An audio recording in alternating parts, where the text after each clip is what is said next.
Like most of you guys, I have been digging the Jonathan Hickman Ultimate Spider-Man run. I actually just got done reading the most recent issue, issue 12, and even though it was like the slowest issue so far, it has a huge cliffhanger introducing a fan favorite Spider-Man storyline that they're obviously doing way different. So I'm still in on Ultimate Spider-Man. I kind of fell off on Ultimate Black Panther and Ultimate X-Men, but a lot of you guys have been asking my thoughts on the Ultimates. I got an early copy of the trade paperback. It collects the first 6 issues plus a little bit more, so I got a chance to read it. Let's go over the book. We'll take a look at the art, talk about the story, and I'll give you my final thoughts on it when we come back. All right, volume 1 is Fix the World. It's written by Denise Camp. It's got art by Juan Frigeri and colored by Federico Blee. The cover here is by Dyke Ron. And then here is the spine, so pretty standard to a Marvel trade paperback, collecting the first 6 issues, plus Ultimate Universe issue 1 and material from Free Comic Book Day 2024, the Spider-Man / Ultimate Universe. So with that, you'll get some Jonathan Hickman stuff, some Stefano Caselli and David Curell. $25 trade paperback. Should hit stores early February. You could pick it up from your local comic shop or anywhere they sell books. If you're overseas, you could check out comicsbugle.com. They have free shipping, no taxes, no import fees, and you could save an additional $2 by using code GEMMINT at checkout. So check out Comics Bugle if you're in the EU. This follows the exploits of Iron Lad, Tony Stark from this universe. We saw him show up in Ultimate Spider-Man. He's the one that let Peter Parker know that you're supposed to be a hero, bro. Somebody took that away from you. And what this story focuses on is Tony Stark's adventures tapping the other heroes. But unfortunately, it's just not as easy as it was with Spider-Man. Many of the heroes don't change, we find out, and the maker has gone to great lengths to prevent them from becoming heroes.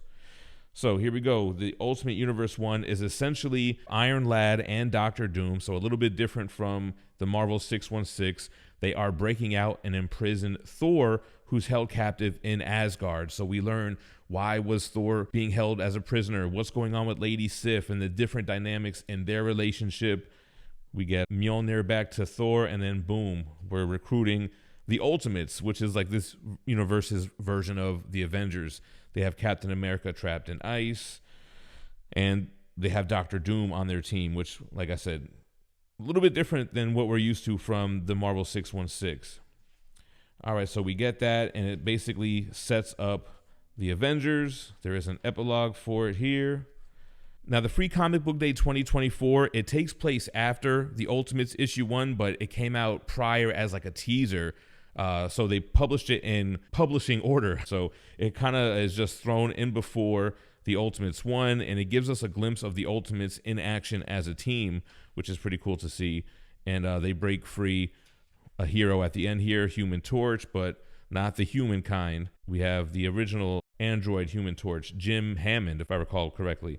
All right, so Ultimates issue 1, here we go, opening up here. This kind of flattened area, I like how they play with that, and that comes full circle at the end here. Now we're understanding a little bit more what happened to Tony Stark, what happened with the original Iron Man, Howard Stark, and recruiting some classic heroes to the team. This is when we learn about Tony Stark's plan on freeing all of these heroes, and like I mentioned earlier, how some of them have not been able to be saved, and we can see some different paths for those characters.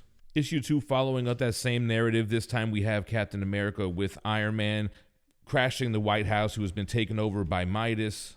Here we go. And the old school Iron Man armor, we get glimpses of what the Maker was doing in this universe and how he changed the course of history, preventing all those people from becoming superheroes, showing the different paths that characters like Omega Red have gone on to, or the Punisher. And then after issue 2, we get into more character-specific origins. Like we're trying to recreate Bruce Banner as the Hulk, and we see how that has been different in this universe. It's really She-Hulk who has become the superhero, and we know that the Hulk is running one of those seats with the Cabal, the big overarching government that the Maker has assembled. So here we have She-Hulk. We'll get a glimpse of Hulk once again. I'm pretty sure he showed up in the Ultimate Universe trade paperback we did a review on a little while back. Then issue 4 gets into the origin of this version of Doctor Doom. I feel like maybe I shouldn't spoil that, but it's somebody different. It's basically a retelling of the Fantastic Four, Doctor Doom origins in this universe. We see how he was disfigured here and why he wears a mask. So Ultimates issue 5, we got a different version of Hawkeye. This one was an example of, we got a Hawkeye, but it was a completely different character due to how the bow was obtained. So it's a Captain America recruitment story, kind of off on its side here. Doesn't really have anything to do with the whole Ultimates team until the end here, where we have the Captain America Hawkeye team up. So kind of an Ultimate Hawkeye storyline, if you will. And then the last issue here, issue 6. Bruce Banner is a bad guy. He is an evil version of the Hulk. He's strong, powerful, and he's smart. As you can see him straight uppercutting She-Hulk. Nice storyline that they're developing here with Ant-Man or Giant Man and the Wasp, and how he feels like he's not worthy to be a hero. A lot of great stuff there. And the trade paperback just ends with some variant covers, so a lot of great stuff. So what do I think about the Ultimates? Do I think it's as good as Ultimate Spider-Man? Is it up there with it? Let's give some final thoughts. This video is brought to you by Paraz Entertainment. MegaCon is right around the corner, February 6th, and we have a Dream Killers 1 drop featuring an absolute Batman 1 homage. There's 5 different trims on this. They're going to be dropped live on Whatnot during the convention. Make sure to follow that Spider-Man booth on Whatnot and bookmark their upcoming shows. To me, it's a great companion to Ultimate Spider-Man. You're not going to get those character dynamics like you have with Peter and Mary Jane and their kids, or even Ben Parker, J. Jonah Jameson, Harry, and Gwen, but it's kind of what's going on in that world when we're not on Spider-Man. We got the suit back from Tony. Now we're following Tony as he's freeing more superheroes from the Matrix. Let me know what you guys thought about the Ultimates in the comments section down below, and stay minty fresh. Peace.